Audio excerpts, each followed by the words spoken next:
Hello friends, welcome to my channel Aarambh classes. आज के इस वीडियो में हम लोग बीपीएससी टीआरई क्लास 6 to 8, 9, 10 और 11, 12 के लिए हिस्ट्री के प्रैक्टिस सेट और पीवाईक्यू को आपके साथ सॉल्व करेंगे। इस बुक में क्लास 6 से लेके 12 तक सभी चैप्टर्स के एनसीईआरटी और एससीईआरटी बेस्ड पीवाईक्यू दिए हुए हैं।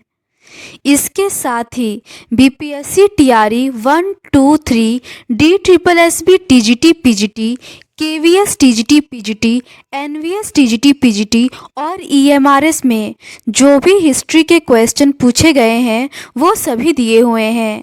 तो बिना देर किए चलिए आज का ये वीडियो शुरू करते हैं। इसके ऊपर के क्वेश्चंस का डिस्कशन हम लोगों ने इस सीरीज़ के प्रीवियस पार्ट में कर लिया है।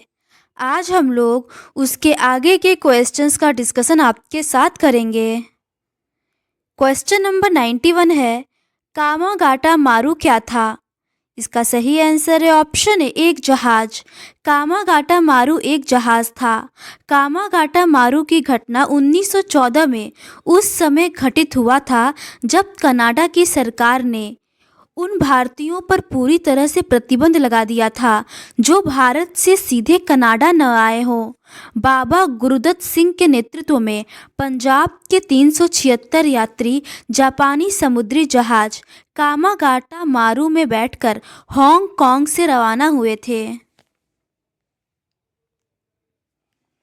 जब यह जहाज याकोहामा पहुंचा तब प्रथम विश्व युद्ध प्रारंभ हो चुका था। यह जहाज वैंकूवर पहुंचा तो कनाडा की सरकार ने उन्हें प्रवेश की अनुमति नहीं दी।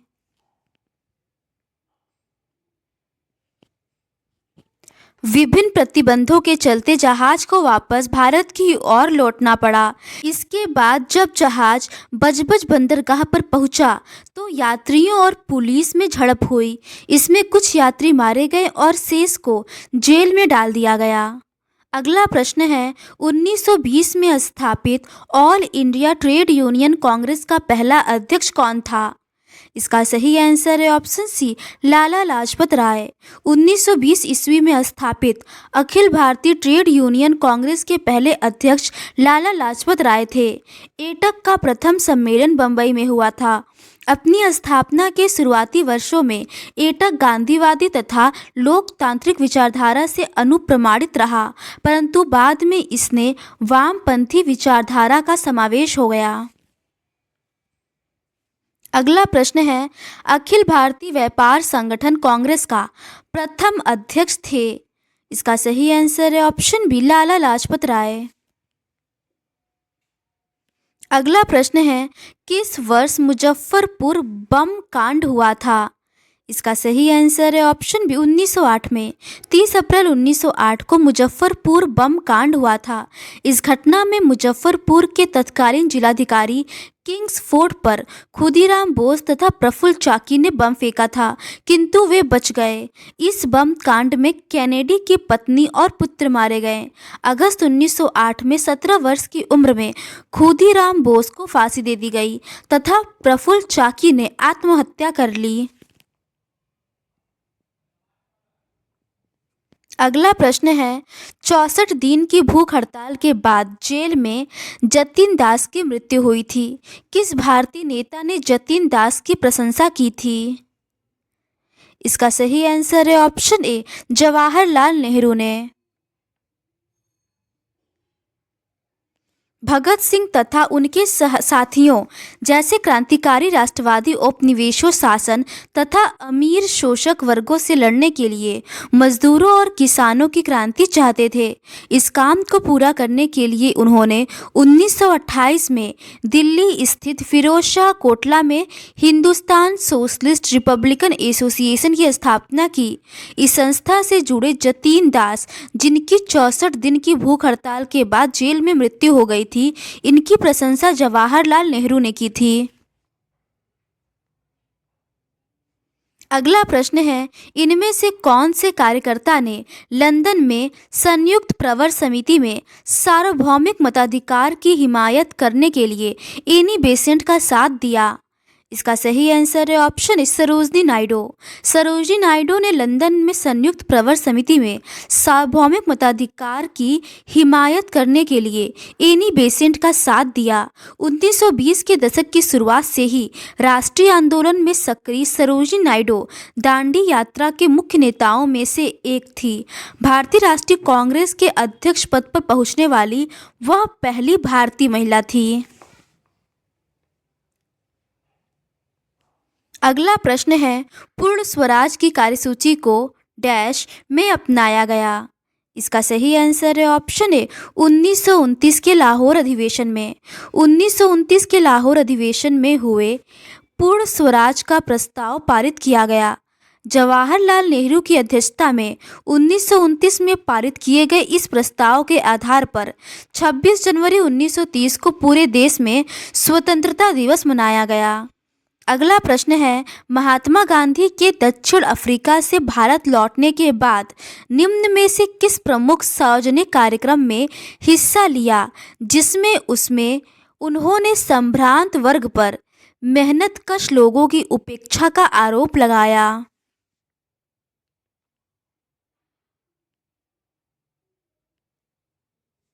इसका सही आंसर है ऑप्शन सी फरवरी 1916 में बनारस हिंदू विश्वविद्यालय के शुभारंभ के अवसर पर।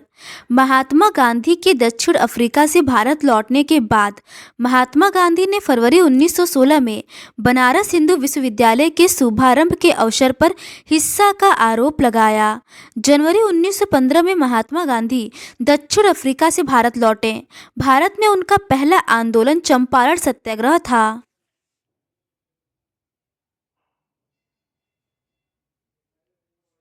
अगला प्रश्न है, महात्मा गांधी ने निम्न में से कौन सा ऐसा काम किया जिसने राष्ट्रीय आंदोलन का स्वरूप बदल दिया। इसका सही आंसर है ऑप्शन ए उन्होंने समाज के सभी वर्गों को आंदोलन की ओर आकर्षित किया तथा इसे जन आंदोलन का स्वरूप प्रदान किया। महात्मा गांधी 1915 ईस्वी में दक्षिण अफ्रीका से भारत आए तथा 1917 में भारतीय राजनीति में सक्रिय हुए। 1920 में उनका पहला बड़ा जन आंदोलन असहयोग आंदोलन था। गांधी जी ने समाज के सभी वर्गों को आंदोलन की ओर आकर्षित किया तथा इसे जन आंदोलन का रूप प्रदान किया। धर्म, लिंग, जाति, उम्र सभी बंधनों को तोड़कर लोगों ने गांधी जी के आंदोलन में भाग लिया। अगला प्रश्न है, निम्नलिखित सूची 1 का सूची 2 से मिलान करें। सूची 1 में लेखक और सूची 2 में उनकी कृतियां दी हुई हैं। नीचे दिए गए विकल्पों में से सही उत्तर का चयन करें। इसका सही आंसर है ऑप्शन डी। मार्गरेट चटर्जी का Gandhi and his Jewish friends होगा। गंगे मुखर्जी का Gandhi and Tagore politics, truth and conscience होगा। भीखू पारिक का गांधीज पॉलिटिकल फिलॉसफी होगा और एरिक एच एरिक्सन का गांधीज ट्रूथ होगा। अगला प्रश्न है, Gandhi in his time and hours लिखी गई है। इसका सही आंसर है ऑप्शन ए डेविड हार्डीमैन द्वारा। Gandhi in his time and ours David Hardiman द्वारा लिखी गई है। डेविड हार्डीमैन आधुनिक भारत के एक इतिहासकार और सबाल्टर्न अध्ययन समूह के संस्थापक सदस्य थे। इनका जन्म अक्टूबर 1947 में पाकिस्तान के रावलपिंडी में हुआ था एवं पालन पोषण इंग्लैंड में हुआ। इन्होंने गांधी जी के बारे में और भारतीय सामाजिक इतिहास पर विस्तार से लिखा। इनकी अन्य रचनाएं the non violent struggle for India freedom 1905 to 1919 है। अगला प्रश्न है, महात्मा गांधी के राजनीतिक गुरु कौन थे। इसका सही आंसर है option A Gopal Krishna Gokhale.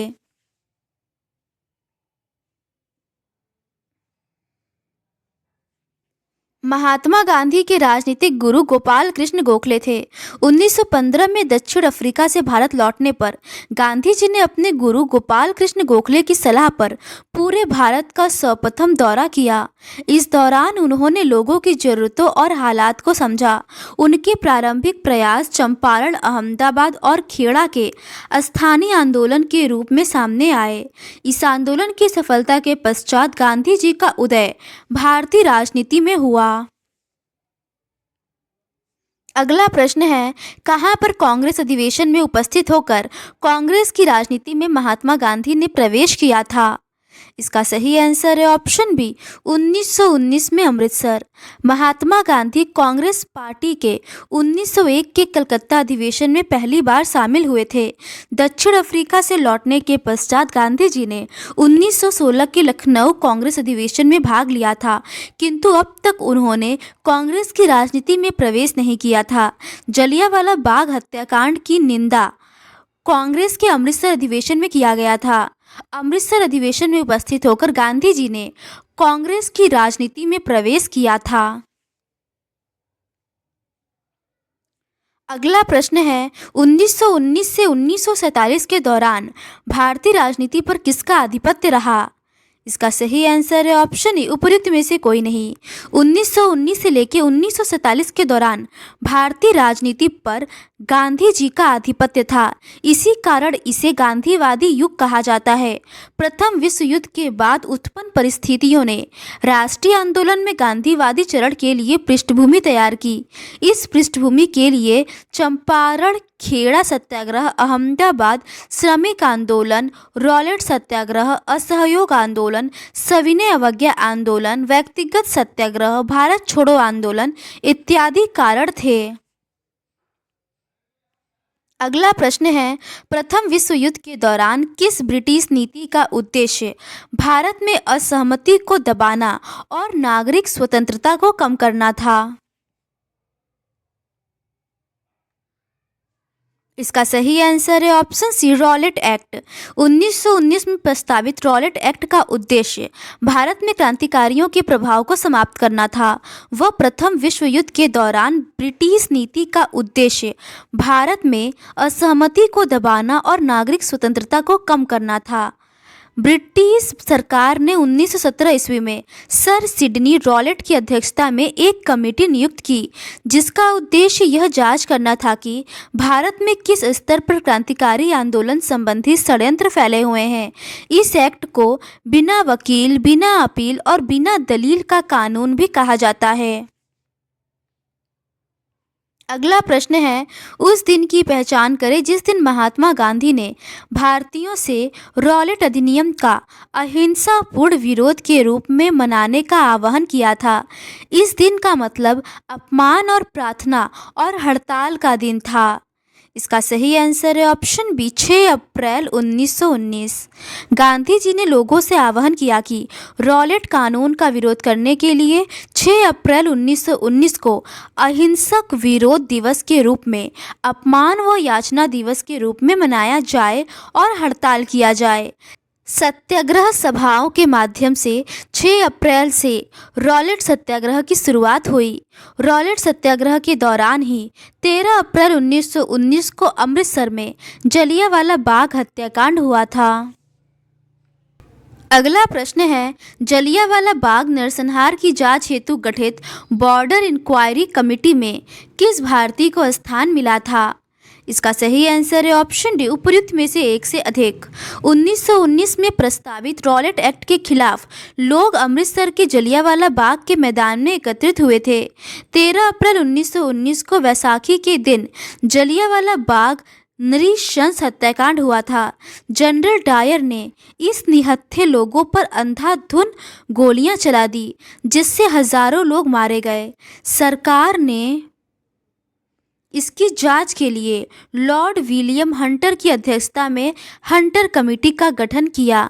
Hunter committee के 8 सदस्यों में से 5 अंग्रेज थे, जबकि 3 भारतीय थे। सर चिमनलाल हरिलाल सीतलवाड़, शहजादा सुल्तान अहमद और जगत नारायण।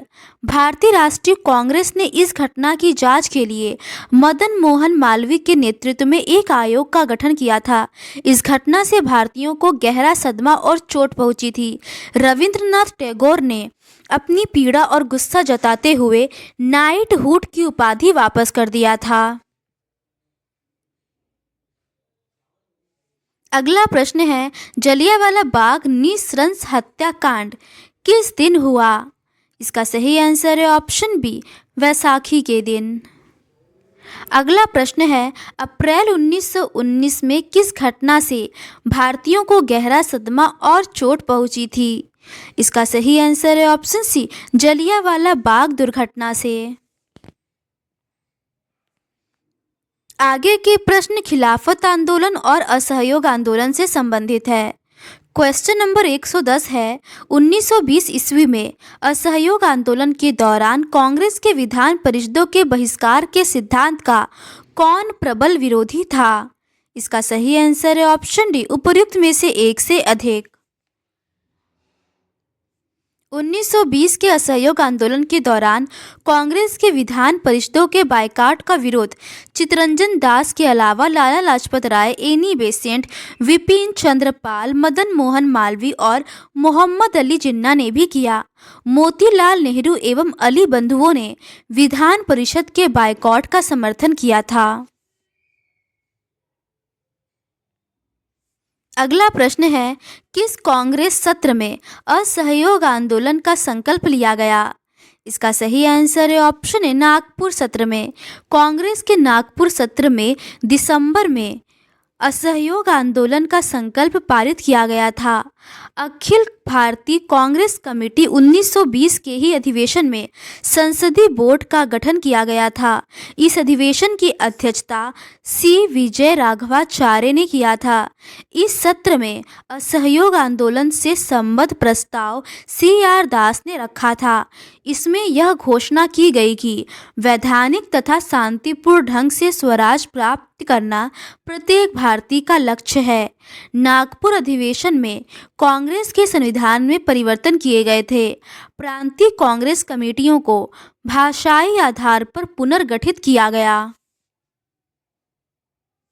अगला प्रश्न है, कौन सा वर्ष और स्थान अखिल भारतीय राष्ट्रीय कांग्रेस कमेटी की बैठक को दर्शाता है जहां संसदीय बोर्ड के गठन का फैसला लिया गया था? इसका सही आंसर है ऑप्शन बी, 1920 का नागपुर अधिवेशन। अगला प्रश्न है, तिलक स्वराज निधि के लिए कितने रुपए एकत्रित किए गए थे? इसका सही आंसर है ऑप्शन ई, उपरोक्त में से कोई नहीं। 1921 में तिलक स्वराज कोष के लिए एकत्रित 1 करोड़ रुपए की धनराशि में 31.7 लाख रुपए बम्बई में एकत्र हुआ था। लाला लाजपत राय ने पंजाब में घूम घूम कर 9 लाख रुपए एकत्रित किए थे। अन्य राशि विभिन्न उद्योगपतियों, कांग्रेसी नेताओं और सामान्य जनता ने तिलक स्वराज कोष में जमा किया था। अगला प्रश्न है, कहां पर क्रोधित भीड़ ने पुलिस स्टेशन पर आक्रमण किया और जला दिया गया, जिससे 22 पुलिस वालों की मौत हो गई थी? इसका सही आंसर है ऑप्शन ई, उपरोक्त में से कोई नहीं। असहयोग आंदोलन के दौरान फरवरी 1922 में चौरी चौरा नामक स्थान पर किसानों की एक भीड़ ने पुलिस थाने पर आक्रमण कर दिया और आग लगा दी, जिसमें 22 पुलिसकर्मी जलकर मर गए। इस घटना के कारण गांधी जी ने असहयोग आंदोलन वापस ले लिया। असहयोग आंदोलन स्थगित किए जाने का विरोध कांग्रेसी नेताओं CR दास, मोतीलाल नेहरू ने किया था। अगला प्रश्न है, असहयोग आंदोलन को वापस लेने को अनेकों के द्वारा कटु विरोध किया गया था। इसका सही आंसर है ऑप्शन ए, कांग्रेस नेताओं। अगला प्रश्न है, भारत में खिलाफत आंदोलन डैश में खलीफा की संस्था की रक्षा के लिए भारतीय मुसलमानों की भावनाओं से उत्पन्न हुआ था। इसका सही आंसर है ऑप्शन सी तुर्की। भारत में खिलाफत का मुद्दा तुर्की के खलीफा के संस्था की रक्षा के लिए भारतीय मुसलमानों की भावनाओं से उत्पन्न हुआ था। 1920 में अंग्रेजों ने तुर्की के सुल्तान पर बहुत सख्त संधि थोप दी थी। भारतीय मुसलमान चाहते थे कि पुराने ऑटोमन साम्राज्य में स्थित पवित्र मुस्लिम स्थानों पर खलीफा का नियंत्रण बना रहना चाहिए। खिलाफत आंदोलन के नेता मोहम्मद अली और शौकत अली अब एक सर्वव्यापी असहयोग आंदोलन शुरू करना चाहते थे। गांधी जी ने अली बंधुओं के प्रयासों का समर्थन किया तथा जलियांवाला बाग हत्याकांड और खिलाफत के मामले में हुए अत्याचार के विरुद्ध कांग्रेस को मिलाकर अभियान चलाने और स्वराज की मांग करने के लिए कहा। अगला प्रश्न है, खिलाफत आंदोलन की शुरुआत किसने की थी? इसका सही आंसर है ऑप्शन बी, मोहम्मद अली और शौकत अली ने। तो आज के इस वीडियो में बस इतना ही। बाकी के रिमेनिंग क्वेश्चंस का डिस्कशन हम लोग इस सीरीज़ के नेक्स्ट पार्ट में करेंगे। अगर आपको ये सीरीज़ पसंद आती है तो please do subscribe to my channel and like this video. Thank you.